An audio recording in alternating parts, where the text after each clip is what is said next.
bacaan Alkitab kita pagi ini sampai pada Lukas 2 ayat 1 sampai 52.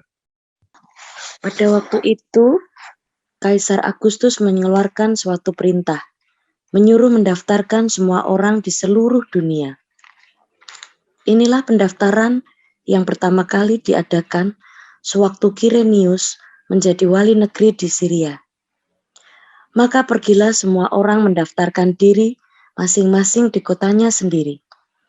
Demikian juga Yusuf pergi dari kota Nazaret di Galilea ke Yudea, ke kota Daud yang bernama Bethlehem, karena ia berasal dari keluarga dan keturunan Daud, supaya didaftarkan bersama-sama dengan Maria, tunangannya yang sedang mengandung. Ketika mereka di situ, tibalah waktunya bagi Maria untuk bersalin, dan ia melahirkan seorang anak laki-laki, anaknya yang sulung, lalu dibungkusnya dengan lampin dan dibaringkannya di dalam palungan, karena tidak ada tempat bagi mereka di rumah penginapan. Di daerah itu ada gembala-gembala yang tinggal di padang menjaga kawanan ternak mereka pada waktu malam. Tiba-tiba berdirilah seorang malaikat Tuhan di dekat mereka, dan kemuliaan Tuhan bersinar meliputi mereka, dan mereka sangat ketakutan. Lalu kata malaikat itu kepada mereka, "Jangan takut, sebab sesungguhnya aku memberitakan kepadamu kesukaan besar untuk seluruh bangsa. Hari ini telah lahir bagimu Juru Selamat, yaitu Kristus, Tuhan di kota Daud. Dan inilah tandanya bagimu, kamu akan menjumpai seorang bayi dibungkus dengan lampin dan terbaring di dalam palungan. Dan tiba-tiba tampaklah bersama-sama dengan malaikat itu sejumlah besar bala tentara surga yang memuji Allah, katanya, kemuliaan bagi Allah di tempat yang maha tinggi, dan damai sejahtera di bumi di antara manusia yang kepadanya." Setelah malaikat-malaikat itu meninggalkan mereka dan kembali ke surga, gembala-gembala itu berkata seorang kepada yang lain, "Marilah kita pergi ke Bethlehem untuk melihat apa yang terjadi di sana, seperti yang diberitahukan Tuhan kepada kita." Lalu mereka cepat-cepat berangkat dan menjumpai Maria dan Yusuf dan bayi itu yang sedang berbaring di dalam palungan. Dan ketika mereka melihatnya, mereka memberitahukan apa yang telah dikatakan kepada mereka tentang anak itu. Dan semua orang yang mendengarnya heran tentang apa yang dikatakan gembala-gembala itu kepada mereka. Tetapi Maria menyimpan segala perkara itu di dalam hatinya dan merenungkannya. Maka kembalilah gembala-gembala itu sambil memuji dan memuliakan Allah, karena segala sesuatu yang mereka dengar dan mereka lihat, semuanya sesuai dengan apa yang telah dikatakan kepada mereka. Dan ketika genap 8 hari ia harus disunatkan, ia diberi nama Yesus, yaitu nama yang disebut oleh malaikat sebelum ia dikandung ibunya. Dan ketika genap waktu pentahiran menurut hukum Taurat Musa, mereka membawa dia ke Yerusalem untuk menyerahkannya kepada Tuhan, seperti ada tertulis dalam hukum Tuhan. Semua anak laki-laki sulung harus dikuduskan bagi Allah. Dan untuk mempersembahkan korban menurut apa yang difirmankan dalam hukum Tuhan, yaitu sepasang burung tekukur atau 2 ekor anak burung merpati. Adalah di Yerusalem seorang bernama Simeon, ya seorang yang benar dan saleh yang menantikan penghiburan bagi Israel. Roh Kudus ada di atasnya. Dan kepadanya telah dinyatakan oleh Roh Kudus bahwa ia tidak akan mati sebelum ia melihat Mesias, yaitu Dia yang diurapi Tuhan. Ia datang ke bait Allah oleh Roh Kudus ketika Yesus anak itu dibawa masuk oleh orang tuanya untuk melakukan kepadanya apa yang ditentukan hukum Taurat. Ia menyambut anak itu dan menatangnya sambil memuji Allah, katanya, "Sekarang Tuhan, biarkanlah hamba-Mu ini pergi dalam damai sejahtera sesuai dengan firman-Nya, sebab mataku telah melihat keselamatan yang daripada-Mu, yang telah Engkau sediakan di hadapan segala bangsa, yaitu terang yang menjadi pernyataan bagi bangsa-bangsa lain dan menjadi kemuliaan bagi umat-Mu Israel." Dan bapa serta ibunya amat heran akan segala apa yang dikatakan tentang dia. Lalu Simeon memberkati mereka dan berkata kepada Maria, ibu anak itu, "Sesungguhnya anak ini ditentukan untuk menjatuhkan atau membangkitkan banyak orang di Israel, dan untuk menjadi satu tanda yang menimbulkan perbantahan, dan suatu pedang yang suatu pedang akan menembus jiwamu sendiri supaya menjadi nyata pikiran hati banyak orang. Lagi pula di situ ada Hana, seorang nabi perempuan, anak Fanuel dari suku Aser. Ia sudah sangat lanjut umurnya. Sesudah kawin, ia hidup 7 tahun lamanya bersama suaminya, dan sekarang ia janda dan berumur 84 tahun. Ia tidak pernah meninggalkan bait Allah dan siang malam beribadah dengan berpuasa dan berdoa. Dan pada ketika itu juga datanglah ia ke situ dan mengucap syukur kepada Allah dan berbicara tentang anak itu kepada semua orang yang menantikan kelepasan untuk Yerusalem. Dan setelah selesai semua yang harus dilakukan menurut hukum Tuhan, kembalilah mereka ke kota kediamannya, yaitu kota Nazaret di Galilea. Anak itu bertambah besar dan menjadi kuat, penuh hikmat dan kasih karunia Allah ada padanya. Setiap tahun orang tua Yesus pergi ke Yerusalem pada hari raya Paskah. Ketika Yesus telah berumur 12 tahun, pergilah mereka ke Yerusalem seperti yang lazim pada hari raya itu. Sehabis hari-hari perayaan itu, ketika mereka berjalan pulang, tinggal Yesus di Yerusalem tanpa diketahui orang tuanya, karena mereka menyangka bahwa ia ada di antara orang-orang seperjalanan mereka. Berjalanlah mereka sehari perjalanan jauhnya, lalu mencari dia di antara kaum keluarga dan kenalan mereka. Karena mereka tidak menemukan dia, kembalilah mereka ke Yerusalem sambil terus mencari dia. Sesudah 3 hari, mereka menemukan dia dalam bait Allah. Ia sedang duduk di tengah-tengah alim ulama, sambil mendengarkan mereka dan mengajukan pertanyaan-pertanyaan kepada mereka. Dan semua orang yang mendengar dia sangat heran akan kecerdasannya dan segala jawab yang diberikannya. Dan ketika orang tuanya melihat dia, tercenganglah mereka, lalu kata ibunya kepadanya, "Nak, mengapa engkau berbuat demikian terhadap kami? Bapamu dan aku dengan cemas mencari engkau." Jawabnya kepada mereka, "Mengapa kamu mencari aku? Tidakkah kamu tahu bahwa aku harus berada di dalam rumah Bapakku?" Tetapi mereka tidak mengerti apa yang dikatakannya kepada mereka. Lalu ia pulang bersama-sama mereka ke Nazaret, dan ia tetap hidup dalam asuhan mereka. Dan ibunya menyimpan semua perkara itu di dalam hatinya. Dan Yesus semakin bertambah besar dan bertambah hikmatnya dan besarnya, dan makin dikasihi Allah dan manusia. Bagian pertama dari bacaan ini adalah catatan peristiwa seputar kelahiran Yesus. Kemarin kita sudah mengetahui bagaimana Yesus dikandung, maka pada pasal dan bagian ini kita melihat bagaimana Yesus lahir dan bahwa kelahiran Yesus itu merupakan fakta sejarah. Kita juga akan melihat bagaimana masa kecil Yesus. Yesus lahir pada waktu Kaisar Agustus mengadakan sensus penduduk. Kaisar Agustus menyuruh mendaftarkan orang di seluruh dunia, ya, di seluruh kawasan Kekaisaran Romawi. Karena pada waktu itu Kekaisaran Romawi berada pada puncak kejayaan. Jadi wilayahnya begitu luas. Dan Yudea itu merupakan salah satu daerah yang dikuasai Romawi, di mana pada saat sensus dilaksanakan pada ayat 2 disebutkan bahwa Yudea diperintah oleh Quirinius sebagai wali negeri Romawi di Syria. Nah, karena semua warga Kekaisaran Romawi harus didaftarkan, maka sensus tersebut mengharuskan Yusuf pergi dari Nazaret ke Galilea, dari Nazaret di Galilea ke Yudea, ke kota Bethlehem, kota Daud. Karena ia berasal dari keluarga dan keturunan Daud. Sensus itu wajib ya, karena kalau tidak hukumannya bisa hukuman mati, sehingga mau tidak mau Yusuf harus mendaftarkan diri. Dia datang mendaftarkan diri bersama Maria, tunangannya yang sedang hamil 2. Dan akhirnya Maria melahirkan bayi Yesus di Bethlehem, kota Daud. Nah, kelahiran Yesus di kota Bethlehem ini sudah dinubuatkan oleh Nabi Mika, dan kita bisa melihat di sini Tuhan mengatur segala sesuatunya melalui peristiwa yang ada. Jadi melalui adanya sensus penduduk pada masa Kekaisaran Agustus itu, sehingga Yesus tidak lahir di kota lain, di Nazaret misalnya, tetapi Yesus lahir di Bethlehem untuk menggenapi nubuat. Juga ada pertanyaan lain yang muncul, mungkin mengapa Lukas menulis tentang sensus ini dalam kisah kelahiran Yesus? Bukankah sensus itu hal yang biasa di sebuah negara untuk menghitung penduduknya, untuk menghitung pajaknya dan sebagainya.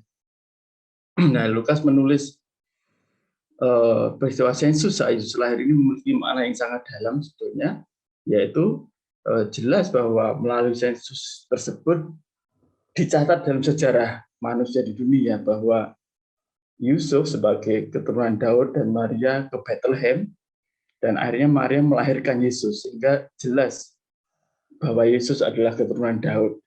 Data itu adalah data kependudukan yang sahih, itu ya, yang kuat.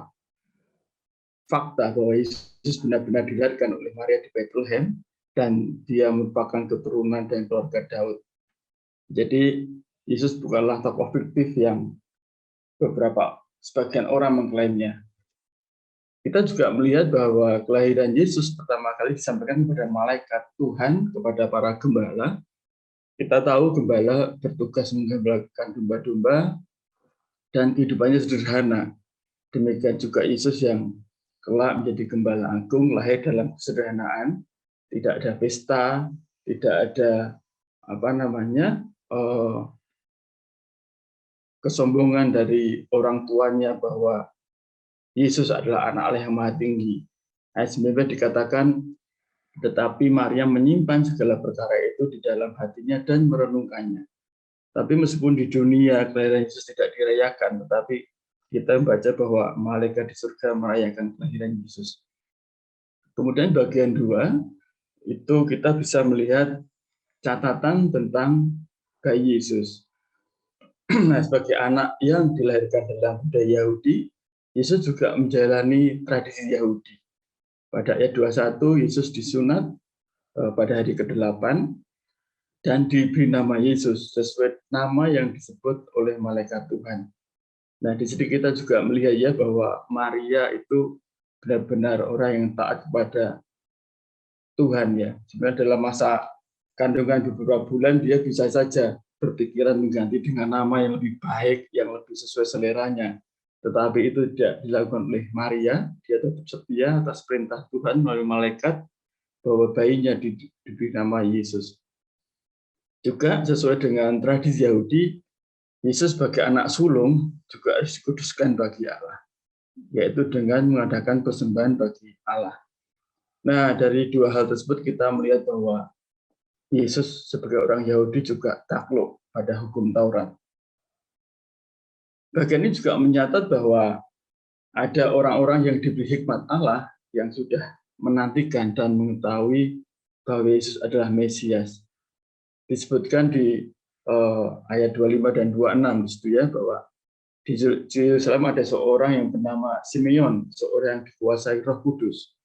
Roh Kudus ada di atasnya, dan oleh Roh Kudus dinyatakan bahwa ia tidak akan mati sebelum ia melihat Mesias.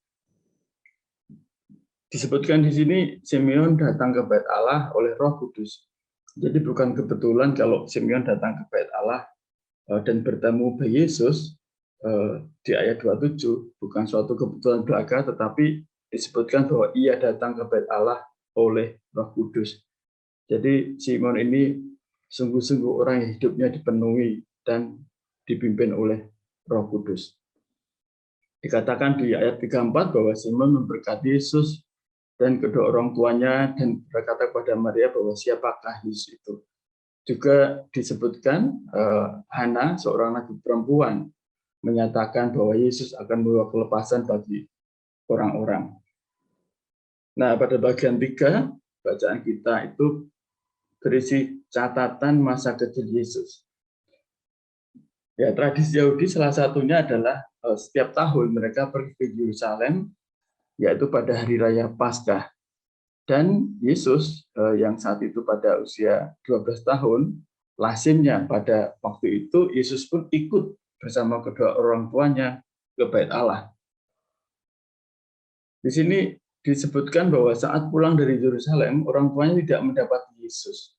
Kemudian mereka mencarinya, tidak ketemu, akhirnya mereka harus kembali ke Yerusalem untuk mencari Yesus, dan mereka menemukan Yesus berada di Bait Allah. Di ayat 46, di situ disebutkan bahwa Yesus sedang duduk di tengah-tengah alim ulama. Nah, di situ rupanya Yesus bukan duduk hanya menonton, hanya diam, hanya bermain-main seperti anak umur 12 tahun, tidak seperti itu, tapi ia sedang mendengarkan para alim ulama mengajukan juga pertanyaan-pertanyaan kepada mereka. Bukan hanya satu pertanyaan. Jadi di sini kita melihat adanya diskusi, adanya komunikasi dua arah antara Yesus yang baru berumur 12 tahun dengan para alim ulama. Jadi tidak hanya satu, tapi beberapa. Nah, disebutkan juga di ayat 47 bahwa semua orang yang mendengar Yesus, termasuk para alim ulama tentunya, sangat heran akan kecerdasan dan segala jawab yang diberikan oleh Yesus yang baru berumur 12 tahun ini. Ya, ini kita bisa melihat sampai membuat para alim ulama heran, itu berarti bahwa pertanyaan Yesus ini bukan pertanyaan receh, ya, bukan pertanyaan sederhana yang muncul dari anak umur 12 tahun, tetapi tentunya pertanyaan yang bermutu, sehingga para alim ulama ini menjadi sangat heran melihat kecerdasan yang dimiliki oleh Yesus. Nah, akhirnya Maria menemukan Yesus di bait Allah itu. Dia bertanya kepada Yesus, mengapa ia melakukan ini, yaitu meninggalkan orang tuanya dan memilih berada di bait Allah. Yesus menjawab bahwa ia harus berada di dalam rumah bait Bapaknya. Jadi ini menunjukkan lagi bahwa Yesus adalah anak Allah. Sejak kecil ia tahu bahwa ia anak Allah dan bait suci itu adalah rumah Bapaknya. Tetapi kita juga melihat di sini bahwa ia menjalankan kehidupan sebagai anak yang taat pada orang tuanya, yaitu ketika Maria mengajak dia pulang, Yesus tidak membantah, ya, dia tidak ngeyel, tetap di bait Allah, tetapi dia mau pulang menuruti perintah ibunya untuk bersama-sama pulang ke rumah orang tuanya. Jadi Yesus menunjukkan bahwa ia adalah anak yang taat pada orang tuanya, dan ayat 51 menyebutkan Yesus tetap hidup dalam asuhan orang tuanya. Jadi kita tidak perlu lagi berspekulasi tentang apa yang dikerjakan Yesus dan bagaimana Yesus di masa kecilnya ia melayani. Di sini ada catatan yang bisa kita lihat, dan ayat 52 menyebutkan bahwa Yesus semakin bertambah besar, ya, bertambah besar secara fisiknya, juga bertambah hikmatnya dan besarnya. Bisa di sini menunjukkan keagungannya. Yesus makin dikasih oleh Allah dan manusia. Nah, amanat kita pagi ini adalah nubuat Mesias lahir dari keturunan Daud sudah digenapi dan dicatat dalam sejarah manusia di dunia. Kemudian kehidupan Yesus dari lahir, bayi, anak-anak sampai dewasa membuktikan kemanusiaannya. Nah, aplikasinya kita harus menyiarkan kelahiran Yesus Kristus, kelahiran Sang Juru Selamat ke semua orang. Kita juga harus meneladani kehidupan Yesus selama di dunia, yang taat pada hukum Allah, kemudian bertambah terus hikmatnya, hikmat dalam Tuhan, yang hidup dalam kesederhanaan, rendah hati, dan juga taat dan hormat kepada orang tuanya. Amin. Saya kembalikan kepada host. Terima kasih, Tuhan berkati. Ya, terima kasih untuk pagi ini kita terus sembah Dia karena Yesus sudah lahir, Yesus sebagai Raja dan Juru Selamat kita. Sembah dan puji Dia,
kita juga doakan pemimpin-pemimpin pelayan Tuhan di gereja-gereja Tuhan.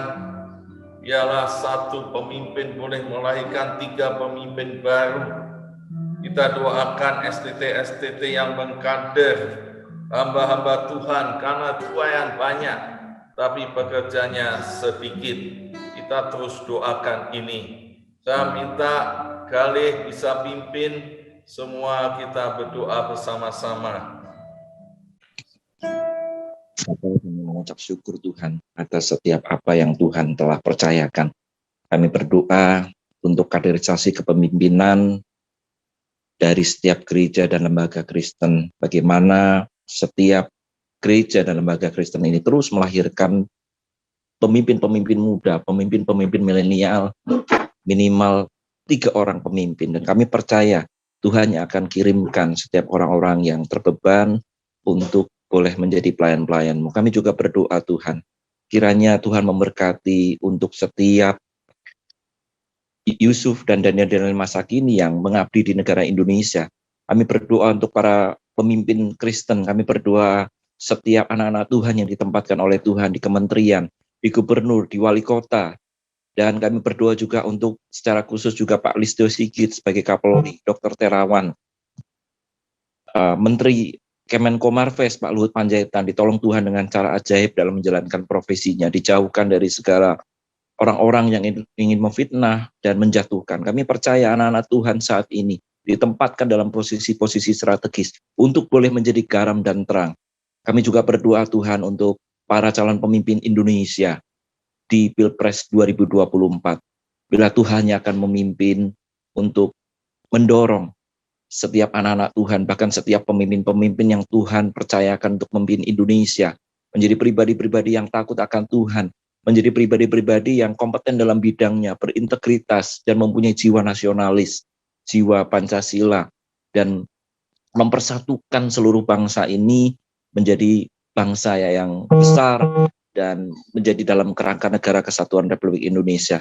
Kami percaya Tuhan, kiranya Tuhan pimpin dan berkati semua apa yang boleh kami doakan, dan kami percaya Tuhan akan menjawab tepat pada waktunya. Di dalam nama anak-Mu Tuhan kami Yesus Kristus, kami juga berdoa untuk setiap pribadi yang terus memiliki kerinduan dan pergumulan. Kiranya Tuhan yang akan menjawab setiap pergumulan pribadi masing-masing anak-anak-Mu. Di dalam nama anak-Mu Tuhan kami Yesus Kristus, kami berdoa dan mengucap syukur.